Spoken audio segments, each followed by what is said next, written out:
Practice Test 4.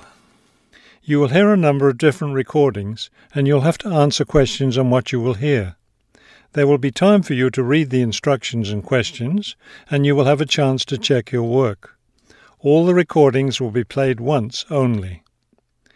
The test is in 4 sections. Write all of your answers on the test pages. At the end of the test, you will be given 10 minutes to transfer your answers to an answer sheet. Now turn to Section 1 on page 123.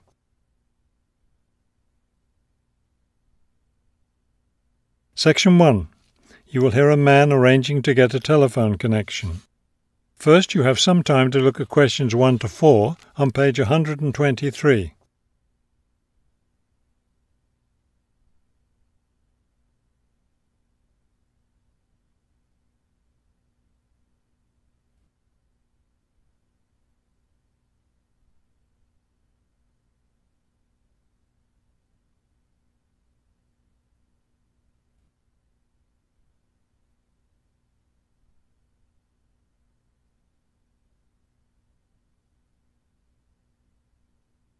You will see that there is an example that has been done for you. On this occasion only, the conversation relating to this will be played first. This is the ClearPoint Telephone Company Customer Service Office. My name is Ms. Jones. How may I help you? Yes, I'm moving and I'd like to arrange to have a phone line installed. The woman answers the phone. This is the ClearPoint Telephone Company Customer Service Office. So the words telephone company have been written at the top of the form. Now we shall begin. You should answer the questions as you listen, because you will not hear the recording a second time. Listen carefully and answer questions 1 to 4. This is the ClearPoint Telephone Company Customer Service Office. My name is Ms. Jones. How may I help you? Yes, I'm moving and I'd like to arrange to have a phone line installed. Of course. Let me get some information from you first. May I have your name, please? It's Kramer, Harold Kramer. And would you spell your last name for me, please? Kramer. M-E-R. Got it. Okay. Could I have the address where you'd like to have the telephone connected? That would be number 58, Fulton Avenue, apartment 12. Is that a business or a residence? A residence. It's my new home address. Then the type of phone service you want is residential, not business? Yes, it's for my home. All right, fine. Now, let me get your employment information. Who is your current employer?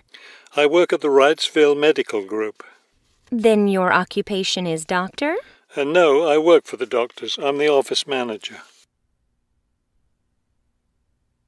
Before you hear the rest of the conversation, you have some time to look at questions 5 to 10 on page 123.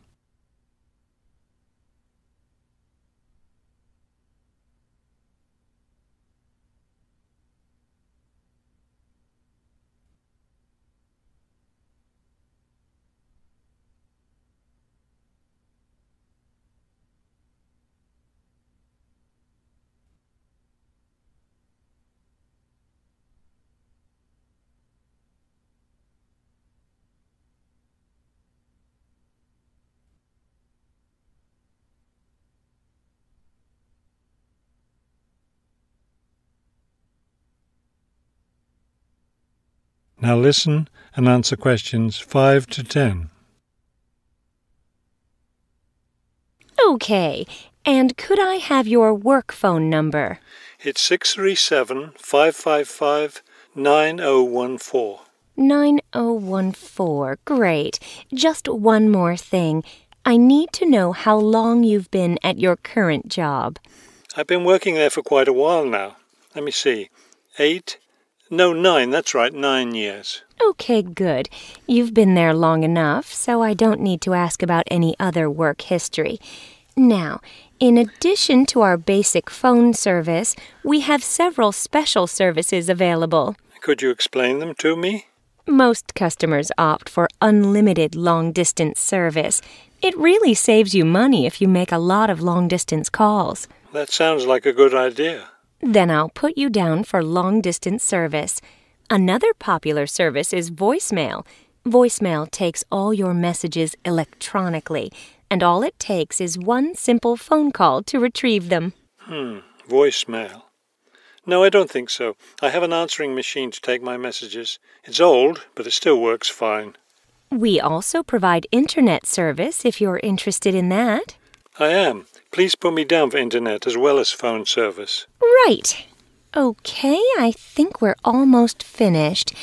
I just need to schedule a time for the technician to go to your apartment and do the installation. Let me see. What about next Tuesday? Would that work for you? No, not Tuesday. I'll be at a conference all day. Wednesday would work, though. I'm afraid I won't have any technicians in your area on Wednesday. I could send someone on Friday. That would be fine. What time of day works best for you, morning or afternoon? Morning would be best. All right then, it's on the schedule. Do you have any questions? No, I don't think so.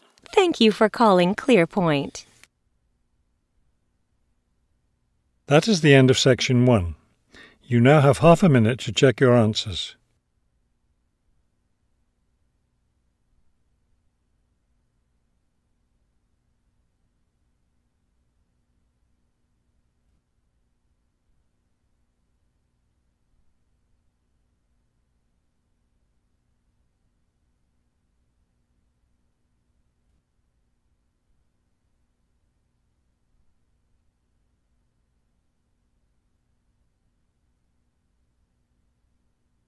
Now turn to section 2 on page 124.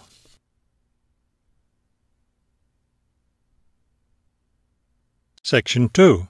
You will hear a radio interview about an upcoming fair. First, you have some time to look at questions 11 to 14 on page 124.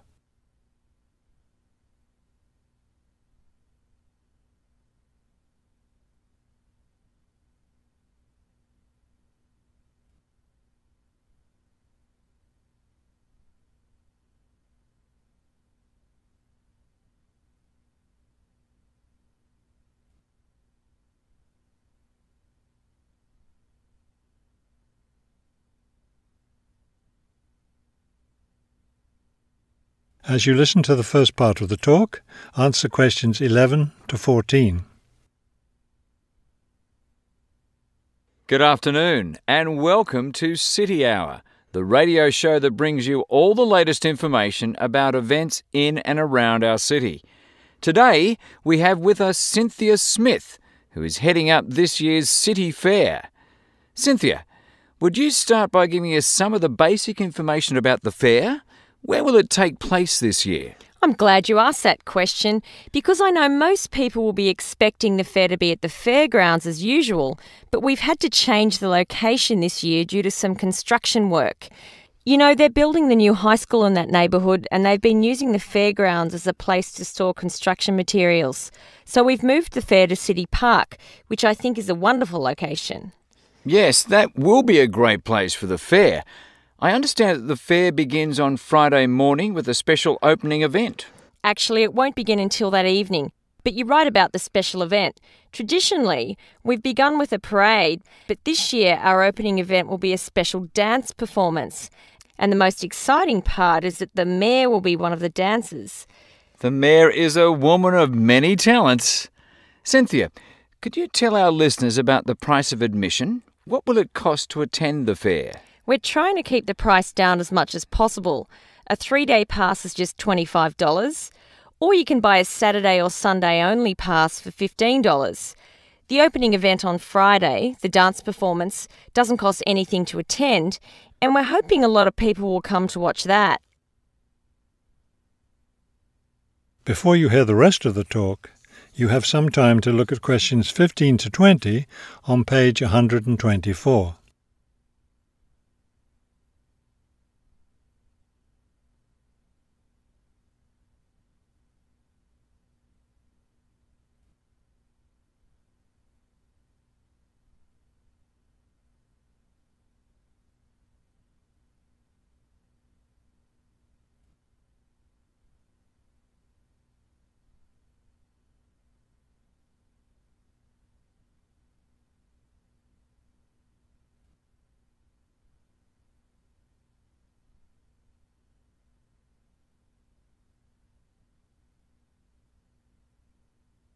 Now listen and answer questions 15 to 20.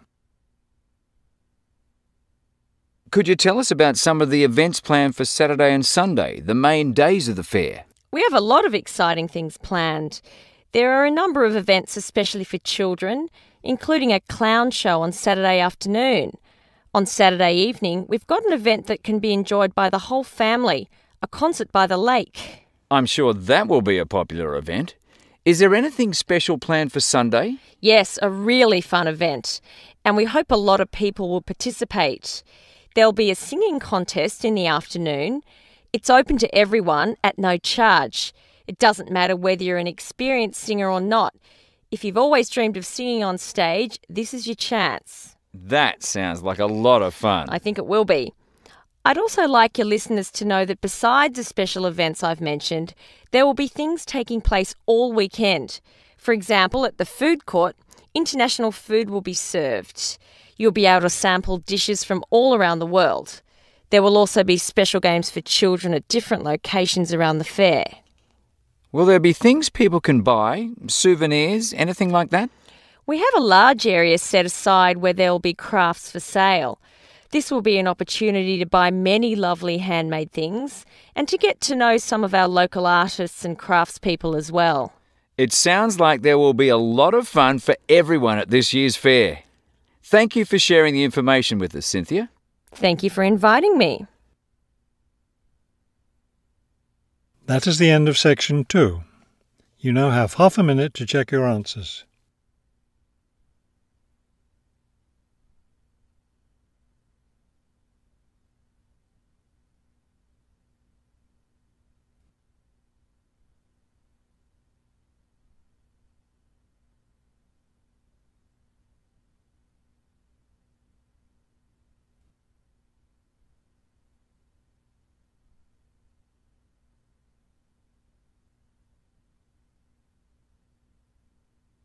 Now turn to section 3 on page 125.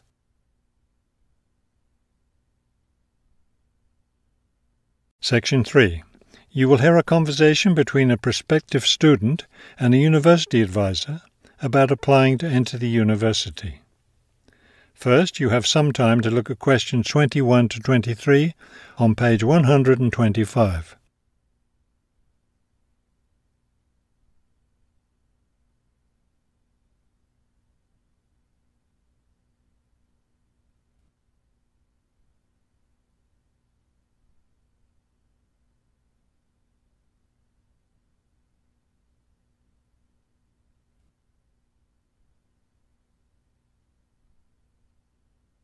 As you listen to the first part of the conversation, answer questions 21 to 23. I'm interested in entering your business administration program, and I'd like some information on how to apply. I'm a little concerned because I've been out of school for a number of years. That could actually work to your advantage. It's possible to get academic credit for work experience if that experience is related to courses in our program. I've been working in business for several years. How would I get academic credit for that? First, you'll need to read the university catalogue to see if any of the course descriptions match your specific job experience. For example, if you've worked in accounting, you may be able to get credit for an accounting course. So then what would I do? You would write a summary of your work experience, relating it to specific courses we offer. Submit that to the admissions office with a letter from your work supervisor confirming your experience. Before you hear the rest of the conversation, you have some time to look at questions 24 to 30 on page 125.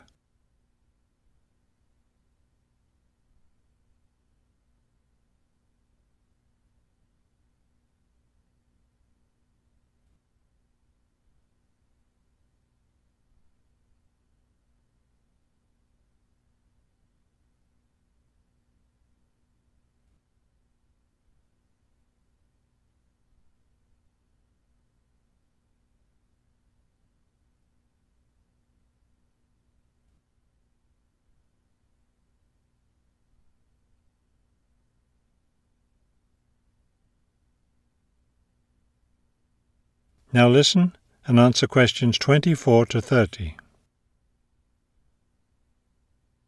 Would I submit those things at the same time that I apply for admission? That would be the best idea. Have you seen a copy of our university catalogue? Not the most recent one. I have a copy from last year. You'll need to look at the latest one. Unfortunately, I've run out of copies, but you can get one from the library for now, and I'll send you your own copy as soon as I have more available. Thank you. How does the admissions process work? Well, first you'll need to get an application for admission.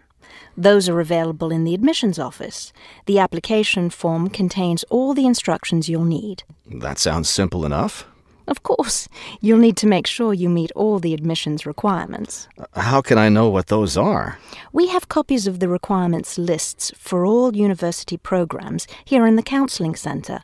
I'll give you one before you leave today. Will I need to get recommendations from my employer or former teachers? Oh, yes, you will. The recommendation forms are available in the admissions office. Now, I don't know if you'll also be applying for a part-time job through the university work-study program. I'm considering that. How can I find out what kinds of jobs are offered? You can access the job listings from the computers in the library. Are you planning to study full-time or part-time? I want to be a full-time student. Good. Then you'll qualify for the work-study program. Part-time students aren't eligible. As a full-time student, would I be eligible for a free bus pass? No, unfortunately, we don't have those available for any of our students. However, you can apply for financial assistance to help pay for your books or for your tuition. I'd like to look into that. Do I apply for that at the admissions office? No, that's through us. You'll need to make an appointment with a counsellor. That is the end of section 3. You now have half a minute to check your answers.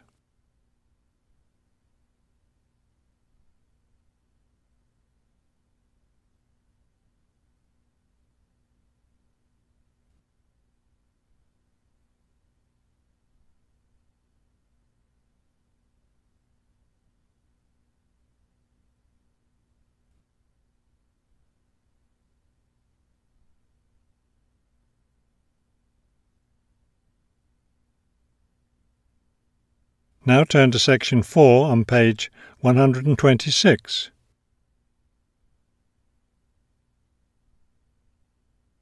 Section 4. You will hear a lecture about the black bear. First, you have some time to look at questions 31 to 35 on page 126.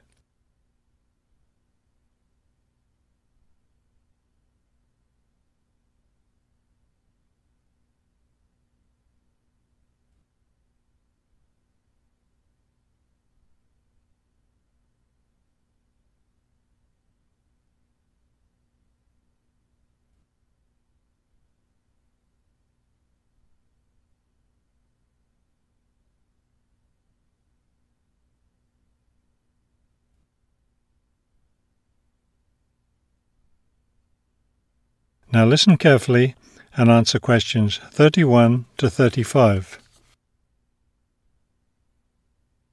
The black bear, or Ursus americanus, has a wide range inhabiting forested areas of North America, including Canada, the United States, and parts of northern Mexico. Black bears are omnivores, getting their nutrition from a wide variety of plants and animals. The particular foods any one bear eats depends on what's available in the area where that bear lives, as well as on the season of the year. Generally speaking, plant foods make up 90% of the bear's diet. The rest of its meals consist of animal foods, such as insects and fish. Bears have a relatively long gestation period. Mating takes place in the spring or early summer, but bear cubs aren't born until the following winter. Usually, 2 cubs are born at a time, although some litters may have as many as 5 cubs. Bear cubs are dependent on their mother and may stay with her for close to 2 years. Wild black bears can live as long as 25 years. They've lived for as long as 30 years or more in captivity. Before you hear the rest of the talk, you have some time to look at questions 36 to 40 on page 126.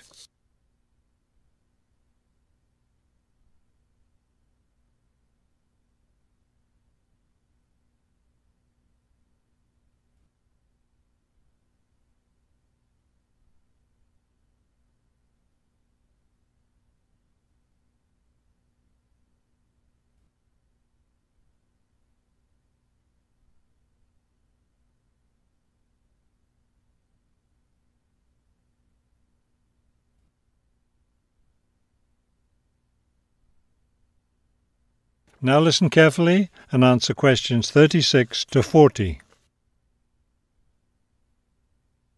Much of the black bear's range coincides with the range of its close cousin, the grizzly bear. Although these bears are somewhat similar in appearance and habits, it isn't difficult to tell the difference between them.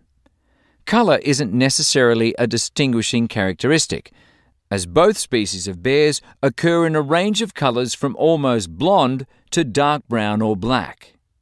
Many black bears, however, have a patch of fur on their chests that's lighter in colour than the rest of their fur. Grizzly bears don't have this patch. Size isn't always a distinguishing feature either, although grizzly bears are usually heavier with an average weight of 225 kilos. Black bears average 140 kilos in weight. Grizzly bears spend time digging in the ground for roots and tubers that make up part of their diet. The large muscles they need for this give them a distinct shoulder hump. This hump is absent in black bears, which don't do the same kind of digging. The shape of the face and ears is also different in each species of bear. Grizzly bears have a depression between the eyes and nose, and short, round ears. Black bears, on the other hand, have a straighter profile and longer, more pointed ears. Grizzly bears are known for their fearsome, long, sharp claws. Black bears have shorter claws, which are better suited for climbing trees. That is the end of section 4. You now have half a minute to check your answers.